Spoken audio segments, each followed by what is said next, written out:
Tanghali po sa ating lahat, no? Mga idol, papakita ko po sa inyo kung paano namin ginagawa ang Octagon Concrete Garden Bricks. Ayan, si Kuya gumagawa ng Octagon Garden Bricks. Piyul. Na may buntot. Ayan, sige Kuya.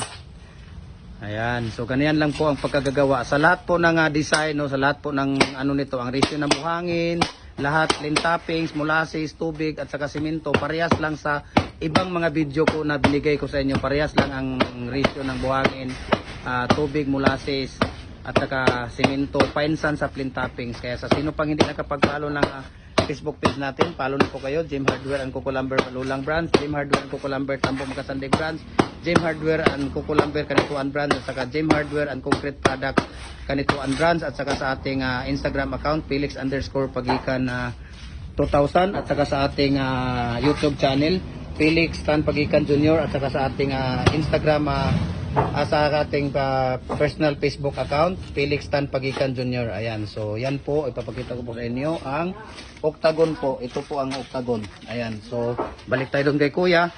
Hey Kuya, isang lamba pa. Ayan, so ganyan lang po ang Octagon na concrete garden bricks.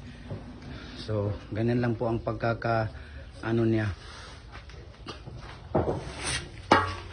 Ayan, isa po sa